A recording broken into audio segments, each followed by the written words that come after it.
Abaixo o arcabouço fiscal de Lula e o marco temporal do Congresso Nacional.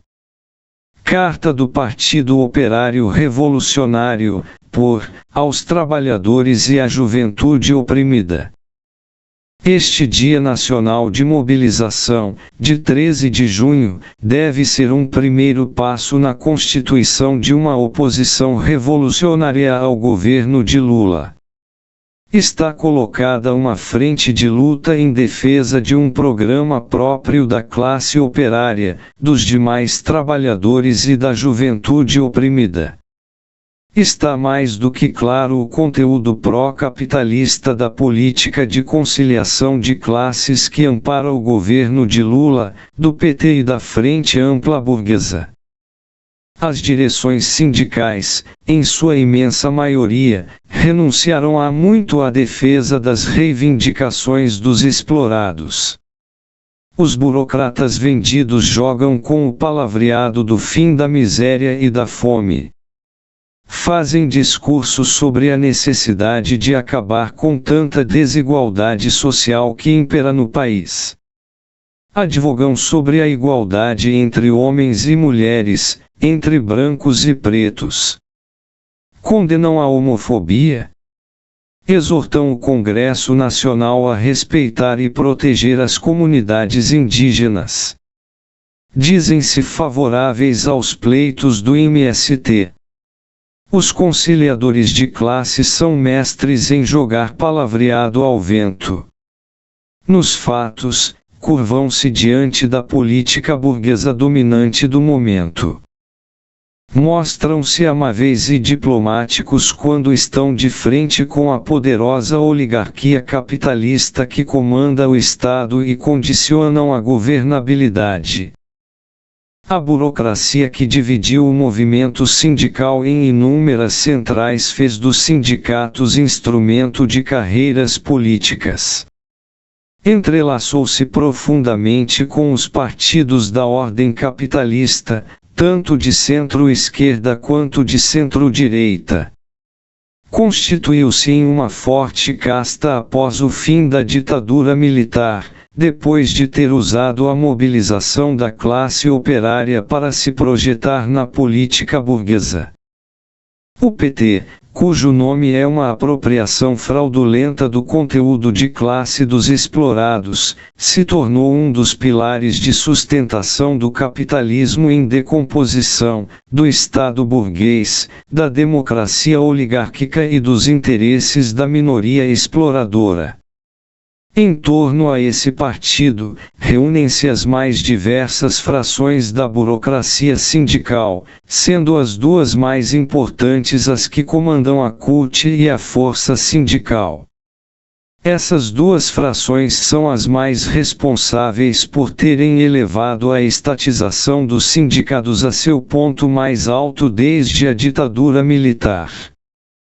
São duas forças pró-capitalistas que se combinam para bloquear a revolta instintiva da classe operária e impor os acordos que servem aos interesses dos grandes grupos econômicos, principalmente, monopolistas e multinacionais. Eis porque pouco resta da democracia sindical, praticamente eliminada nos mais importantes sindicatos. A transformação dos sindicatos de luta de classes em órgão de colaboração de classes é obra da política burguesa profundamente infiltrada no movimento social controlado pelas direções colaboracionistas e carreiristas. O resultado tem sido o desarme político, ideológico e organizativo da classe operária diante da classe capitalista, cada vez mais ofensivas às necessidades mais elementares da maioria oprimida. Entra governo e sai governo ora à direita, ora à esquerda e a crise estrutural do capitalismo continua sendo descarregada sobre os explorados da cidade e do campo. O golpe de Estado que derrubou o governo de Dilma Rousseff evidenciou um alinhamento burguês à direita precisamente porque o reformismo petista fracassou perante os interesses da burguesia e fracassou em resolver as necessidades mais elementares do proletariado e do campesinato, principalmente. O governo golpista de Temer impôs a contra-reforma trabalhista e aplanou o caminho da terceirização. O governo de ultradireita de Bolsonaro, eleito pelo voto popular, continuou a obra antioperária de Temer e impôs a contra-reforma da Previdência. No período da pandemia, os capitalistas aproveitaram para avançar na destruição de direitos trabalhistas e implantar a contra-reforma trabalhista e a lei da terceirização. Milhares de fábricas foram fechadas. Acordos de demissão em massa foram impostos à classe operária. Tornarão-se prática comum os layoffs, os PDVSA e alterações de direitos.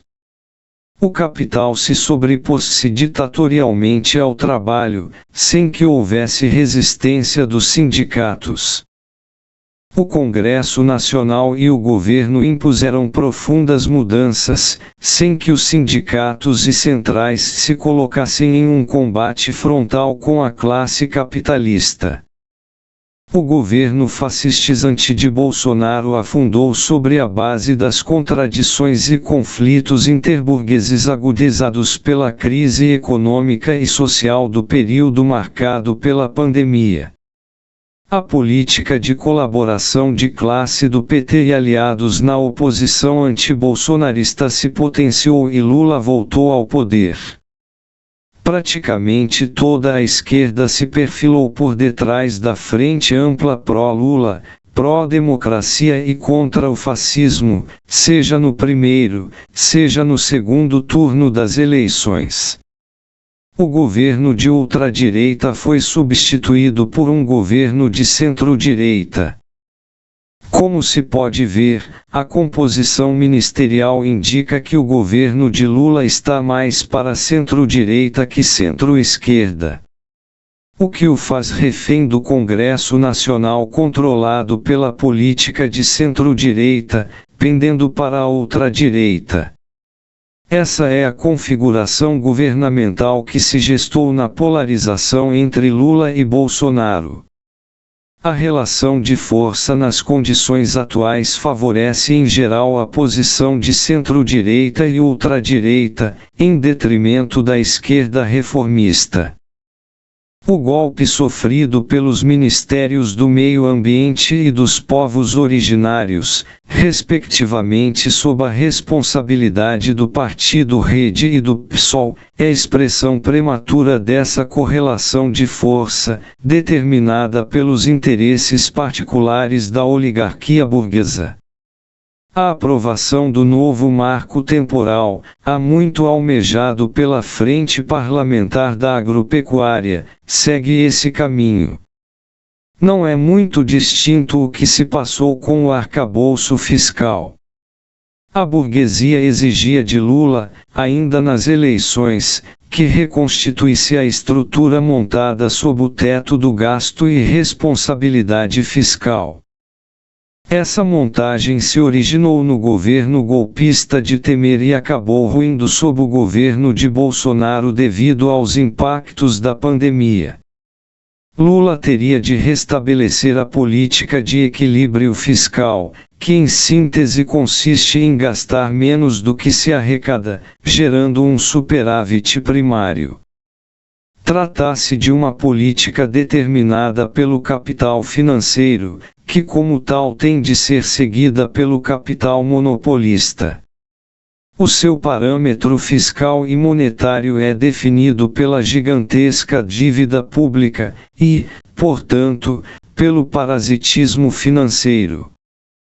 Nota-se que na elaboração, discussão e aprovação do novo marco fiscal pouco se falou sobre a parasitária dívida pública, e, quando mencionada, foi para dizer que era preciso o equilíbrio fiscal para se manter a sustentabilidade dessa hidra que se alimenta do Tesouro Nacional, mais precisamente do atraso econômico do país, do alto desemprego, do subemprego, da terceirização, da miséria e da fome. O reformismo petista, seguindo os liberais, protege os credores da dívida pública. Já não fala mais em realizar uma auditoria da dívida pública. Lula está prostrado diante do capital financeiro. Seu ministro da Fazenda, Haddad, comporta-se como um serviçal dos credores da dívida pública. Eis porque os petistas e mesmo seus aliados que pousam mais à esquerda, como o PSOL, PCdoB, fogem da bandeira de não pagamento da dívida pública.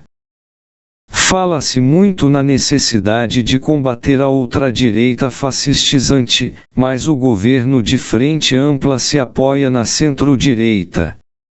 A impotência do governo Lula chegou ao ponto de se curvar diante da CPI do MST. E a renque dos reformistas sequer tomou a iniciativa de organizar um movimento para pôr abaixo a CPI montada pela ultradireita bolsonarista, com apoio da centro-direita.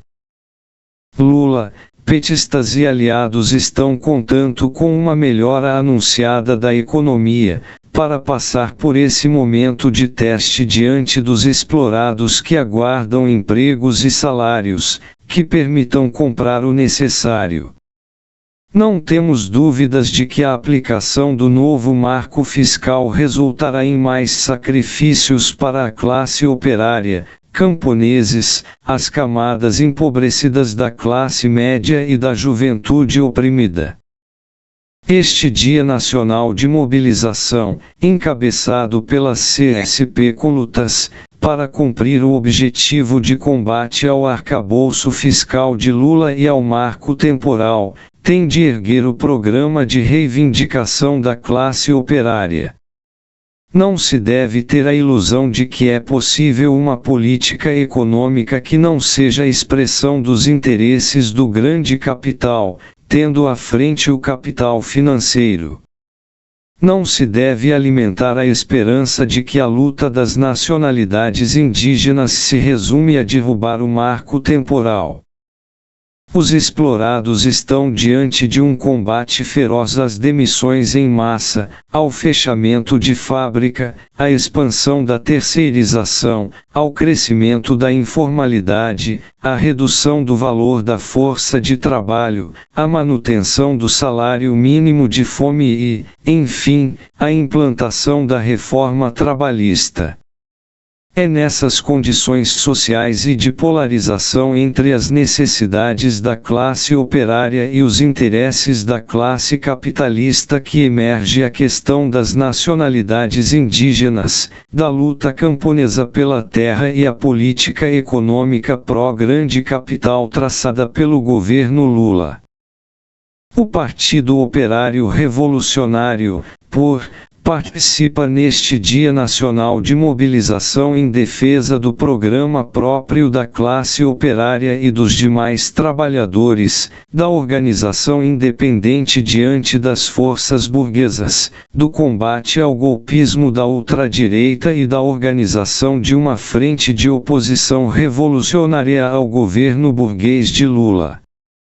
Está colocado um chamado às centrais, sindicatos e movimentos que rompam com toda e qualquer política governista e que convoquem um Dia Nacional de luta, com paralisações e bloqueios, em defesa do programa de reivindicações da maioria oprimida.